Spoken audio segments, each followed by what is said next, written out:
What's up everybody, my name is the Holy Apple and welcome to this week's video. So, this week's video is going to be all about Solstice, and basically it's just a rundown of what you can actually do in this year's Solstice event, because as we know, a lot of things change. So, first and foremost, this is the Solstice gear for hunters. I haven't done Warlock or Titan because, yeah, that's going to take a while. But for reasons, I have another Candescent vest for the hunters, so I can just quickly go over the perks that I was on about in a video. So, if you look over here, we have Glowing Embers, which is basically what you would use your Silver Ash on to reroll the stats. There is supposed to be another one, which is supposed to be Kindling. It is basically just upgrades as you go, and when you get the final upgrade with Kindling, it will reveal the glow that you can see on the armor there. And as I predicted, the glow armor that reflects your subclass is a silver package. It's not the actual Solstice armor, which is a very unfortunate thing to happen, because the Solstice glow is a bit weak, whereas these glows that reflect your subclass look really cool. I would have preferred this one to be a free version, and then Bungie make something special for a paid version, but that's me being wishful thinking, I'm afraid. Another pretty cool thing that was added as well was this Witherhoard ornament. It looked actually really nice and kind of reminds me of Galahorn, because there's the one Galahorn ornament that you can get which has like an eagle on it. It kind of does remind me of that. But enough about the random bits and bobs, let's talk Solstice. So, a nice little addition that I spotted when I first logged into the screen was this little ray that goes around the tower now when an event is active, which is a really nice addition. As you hover over it, it can clearly tell you that Solstice is active. I've got all event challenge completed, but obviously you guys might not.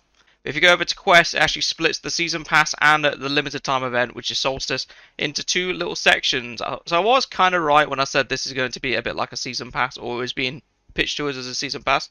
Just going over it very quickly, this is the 1k silver redemption that you can get. It's not essential, you just get a shader, a shell, and a hot dog eating champ. I had 1,000 silver sitting in my account, so I thought I might as well just get it. Next, you have some spotlight effects. This is for 2 event tickets, that is in the event pass. Then you have the new ship, which I believe was 8 event tickets off the top of my head. It could be wrong with that, it could have been 6, but I think it was 8. Yes, okay, I've just checked, it is 8.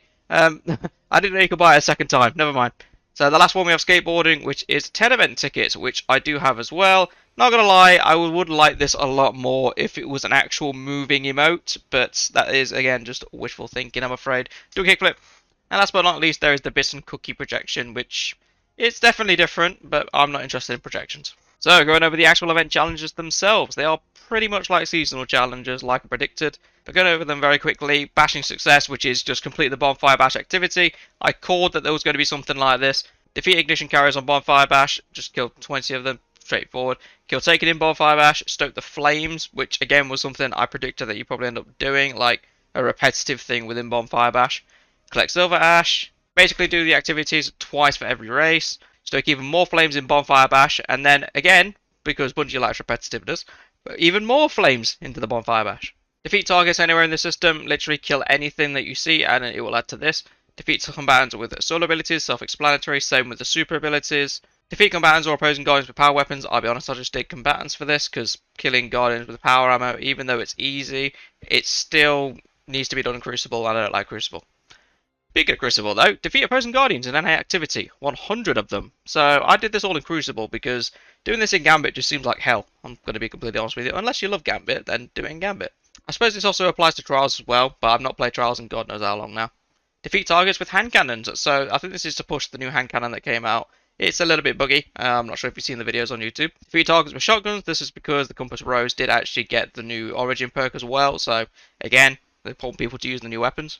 Defeat bosses anywhere in the system, 60 of. So I think, off the top of my head, you can get some strikes that have 2 or 3 bosses in them. So this is actually quicker than it sounds. Players' activities to earn silver leaves. This actually takes longer than it looks. Just trust me on that. Public event on any destination to earn silver leaves. I did this on the Throne World because there's a couple of Throne World triumphs in this as well, which you can combine with it. Speaking of which, complete patrols on any destination to earn silver leaves. I also did this on the Throne World because you can do these two at the same time. Dare to Dream, complete runs of the Blind Well or Dares of Eternity to earn silver leaves. I'm going to be completely honest, I just ran Dares of Eternity till I did this. I think it works out like 20% per run, so it's not too bad. Complete Vanguard Ops or Nightfalls to earn silver leaves. I just did Vanguard Ops. I did 1 or 2 Nightfalls, but Vanguard Ops were a lot quicker for me. Complete matches in Crucible or Gambit playlist to earn silver leaves. This was the one that took the longest for me. 25 matches takes a lot longer than you'd think. Complete 7 missions or rounds of Altars of Sorrow to earn silver leaves. So I think I did 1 7 mission and 1 run of Altars of Sorrow, like all the way through. And that actually completed the activity for me. I'm not sure if you can do it off the one. In the hot seat, complete activities within the throne world. So this can be literally anything: preservation mission, the campaign mission, the weird little story-like intermission missions where you do the puzzles and then go into the room. I can't remember what they're called, but you unlock a memory of Savathûn basically. So that all counts. Public events counts, patrols count. So literally just go over to the throne world, do 10 patrols, do however many public events you need to do, and then just fill up the percentages with activities in the actual throne world. So I think I finished this on doing Wellspring runs, but that's just because of my own choice. You can do any other activity that's in there. I think even the raid would count, to be honest. After you've done that, you will have 24 out of 24 event challenges. But what is this?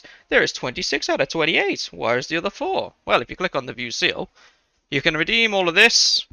And then you come to the final 4, which means you can gild the seals this season. I'm not sure if the seals will gild for an entire year or just one season. I know it says in the left, title gilding resets at the end of each season, but I am kind of hoping that it does stay gilded all year round. So moving on to the gilded triumphs, upgrade multiple pieces of Candescent armor. So I know of a little trick when it comes to this, because I think Cheese Forever posted a video about it. So the reason I have a few copies of armor at the minute is because I'm grinding Silver Ash and I'm still yet to do it all. But basically, if you upgrade your new armor pieces that you can buy from Eva Levante, if you upgrade these all the way just using the Silver Ash, because you don't need to use kindling on them, it does count as you fully upgrading the armor piece. So rather than me grinding out 3 sets of 4 on every character, I can just grind out these by constantly doing the activity and getting enough Silver Ash to do basically 3 sets of Hunter armor. And then that is it. That triumph is done, which is going to be arguably the hardest one. Whether or not Bungie patches this, however, I don't know, so I would probably get it done before Tuesday before the hotfix kicks in. Otherwise, you might end up losing out on this and having to go the long way. Next one, fully stoke the bonfire in the bonfire bash activity. This is dead easy. You just have to dunk 20 times as a team, and then boom, your bonfire bash is full. That is that triumph done.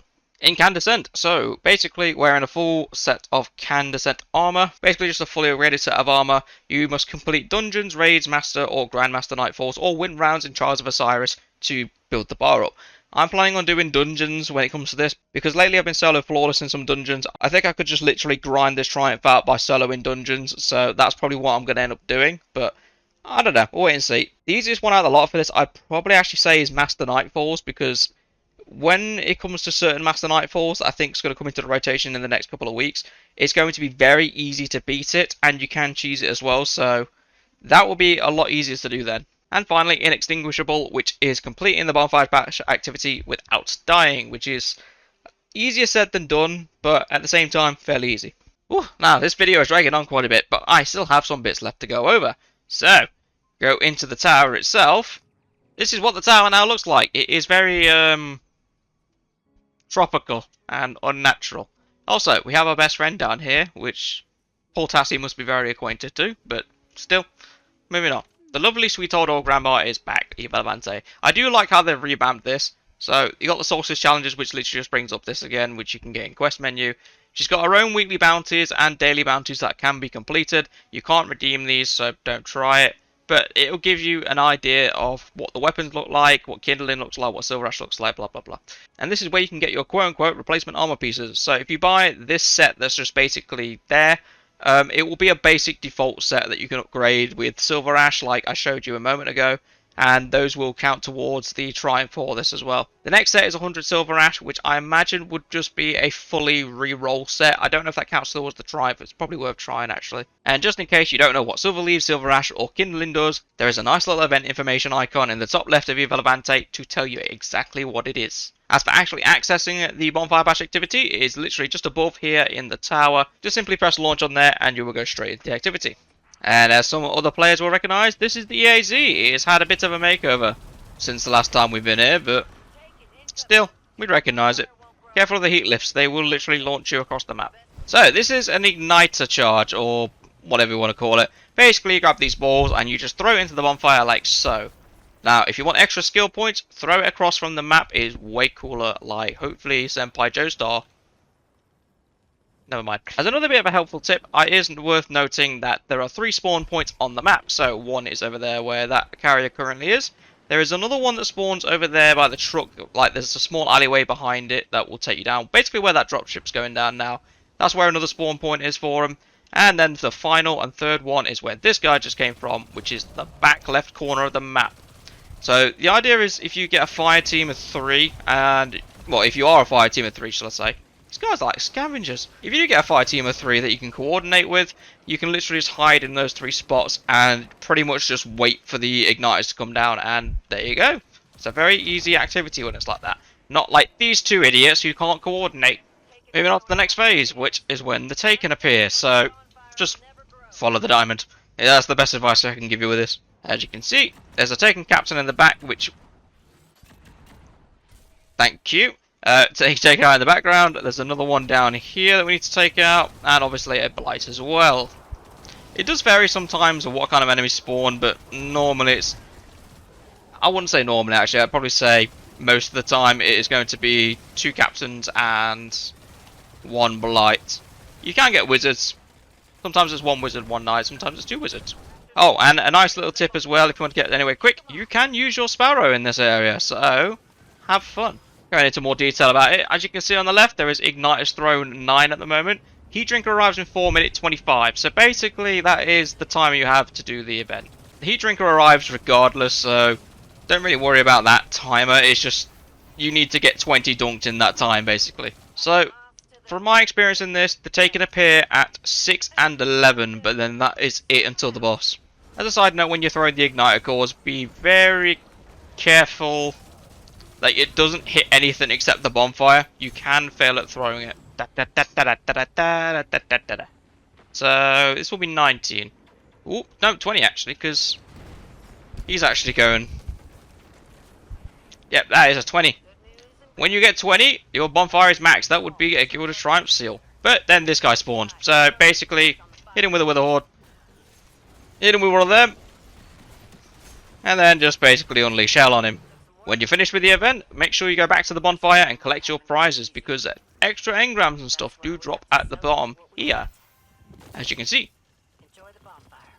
So always make sure to pick up your rewards at the start of the Bonfire. It will be very, very good if you did that. If not, I will go straight to the Postmaster, but it's just easier to pick them up. But that is going to be the end of today's video. Hopefully you like this little kind of insight into the Solstice event and what it has in it. It's a lot of grinding, going to be honest with you, but it does seem to be more rewarding than it used to be. Now, especially that you've got the seal coming into it as well, it just feels a bit more rewarding. But that is everything, guys. Thank you very much for watching, and I shall see you all in the next video.